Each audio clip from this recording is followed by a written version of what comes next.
Hey everybody, this is Minion Soldier, and I'm just taking a look at the Gladiator. I've had a couple of days to play with it. People have asked me to do a review on it, so I figured, yeah, I would take it out and just kind of see the day by day with it a little bit. And there was one video that came out of that I think really kind of perfectly illustrates it, but you can never really ever talk about the Gladiator without talking about the other ship. And we're going to deal with that. So, without further ado, ladies and gentlemen, Minion Soldiers, Gladiator review. I did not mean for that to rhyme. I really honestly didn't, but and happy accident. So, anyways, the Gladiator, of course, $165, sitting right next to the Super Hornet.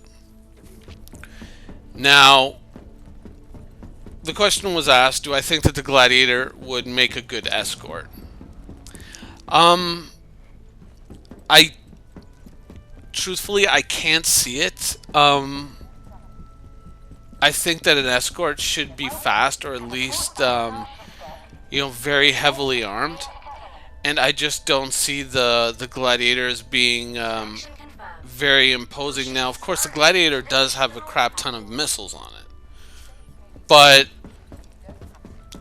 missiles are going to cost us money in the PU. You know, like it's not just going to be like it is now, where you can just go to a station, plunk yourself down, and it's reloading missiles, repairing your ship. Thank you. Have a nice day. Missiles are going to cost money, and so I think that the Gladiator's true value in the persistent universe has yet to be realized. And I don't say that like, well, because the developers need to go back and they need to like do it again, much like the Vanguard. Huh. No. See, once we have the Gladiator's torpedoes, and once we can unleash those on some very large ships, i.e., a Starfarer or much larger, I think that's when we're going to see the true value of the Gladiator. And that's one of the things that the Gladiator, I think, is going to be a very strong ship. It's just, it's not there yet. And it's not there yet because the game is not there yet. So I'm looking at the Gladiator and even playing it now, even though obviously in the current state of the game, the Super Hornet is right now the better ship. The Gladiator, I think we have yet to see its true value, and it's just the game is just not there yet. So we can't use the torpedoes. We can't be sneaking up on capital ships and hitting them. We don't know how many torpedoes it's going to take. Yada yada yada. I mean, when you think about a little ship like this, $165, that could potentially be a very serious threat to like some big ships. That's intriguing. And another thing that we haven't seen is, they've told us before in interviews, and it's also in the write up for the ship, that the torpedo bay can be used as a cargo bay, or that it can be used for potentially smuggling, which is cool, or you can use it for like a bit of a salvage ship. And those are roles that once again we just don't see in the baby PU yet. So there's a lot of good things about the Gladiator that we just can't explore yet. And having the ship and having it be positioned where it is in terms of pricing and availability, it does present a lot of options, because in the end it's a competent fighter, but I really wouldn't say that it's an amazing fighter. Now, of course, we could use the Arena Commander example of this ship, where it is just the ultimate missile spam ship. But in a realistic universe where you got to keep paying for those missiles, I don't think that tactic pans out so much. So I think that the real value of this ship is something that cannot be gauged yet, but I think that it is there. I think there is like definitely a positive future for the ship. I just don't see it immediately. Now, like, even using it in a combat scenario, yeah, it's competent. It can deal with the situation, but for the same price with the Super Hornet, I mean, everybody knows, right? Everyone who's even like just rented a Super Hornet for wreck, you might not have one. Like the Super Hornet would just murk these guys so quickly. It wouldn't even be funny. It would just be like boom, boom, boom, boom, boom, boom. I mean, you get used to it in Arena Commander and the Vandal Swarm, and even in the Baby PU, the Super Hornet just does the job. And going back to when I was talking about the Vanguard, and my concerns there, the Vanguard is an excellent example of a ship that does the job and does the job oh so well. But it also illustrates another fact, which is you can just get the $110 Hornet, slap the nose turret onto it, and then theoretically in the future slap the ball turret onto it, and you've pretty much got yourself a baby Super Hornet, just a one-seater. Like, all those parts can just snap right on. And I think the only real difference between those two Hornets is that the Super Hornet carries a slightly larger power core in a size 4 instead of a size 3.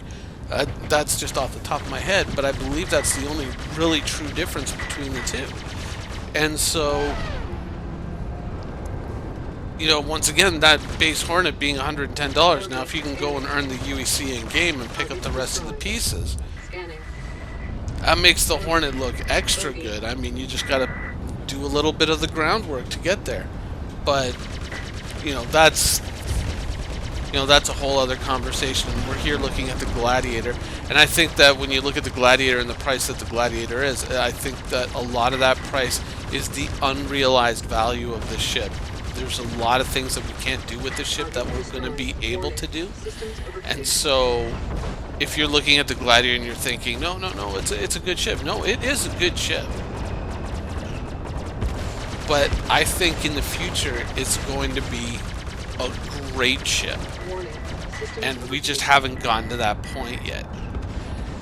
Now, in terms of just what I'm doing right here, yeah, it's good, but I mean, to be frank, there are better. It is, once again, it is one of the slower ships. It is, one of the ships that, yeah, the Vanguard could catch, but I think even though there's that, I mean, the idea that this thing can carry torpedoes and wreck much larger ships than it, really, there's a lot of value there. And I think that if you're playing with friends and you have somebody to act as your top turret gunner, I think there's some potential for some RP fun and excitement there. I mean, possibly, sort of like, in the Battle of Hoth when they're flying around on the snow speeders and they're having the conversation back and forth with the guy in the back, especially if he gets to control certain parts of the armaments just beyond the turret. Yeah, I think there's a lot of fun to be had flying this ship, but once again, we're not there yet. We're not there yet. But this is a ship that, I mean, just looking at it overall, like, let's get away from the gameplay elements and let's just look at it overall. Once again, like, this is a ship that actually, it makes sense as a weapon of war. It really, really does. It's a tight, compact shape for, once again, a carrier-based bomber. Its speed kind of makes sense because you have to figure, okay, yeah, it's slower, but it's got tremendous hitting power. Once again, tremendous hitting power that we can't test, but it's there. We know it's there, and we're going to get to play with it, just not yet. So I think there's a lot of great things about the ship now. As an escort, I think a faster ship would be better. A faster, more heavily armed ship, like the Super Hornet, or even like a basic Hornet.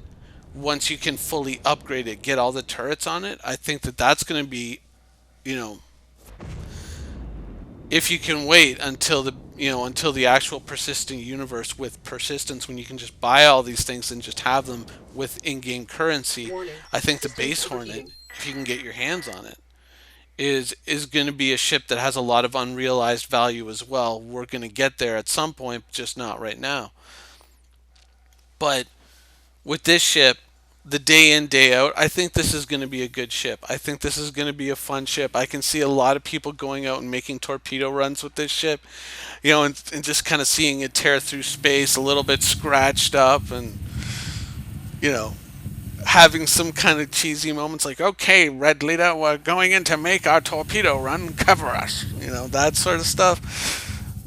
I think there's going to be a lot of fun to be had flying this ship. I think that it's going to be a good ship. As an escort, I don't see it, but overall, worth the purchase. I think the first time you see a Starfarer get blown to pieces by its torpedoes, the first time you actually really get to kind of use those torpedoes against a really big target and you get to see those big explosions, I think that anybody who has bought this ship is just going to be ear to ear grin, and they're just going to be like, oh, yes. Yes. Totally worth it. But once again, we're not there yet. But we will see. Why do I always park so frickin' far away from the Comrade, man? Alright. Anyways, I'm Minion Soldier, and that is my preliminary review of the Gladiator. Hope you enjoyed the video, and thanks for watching.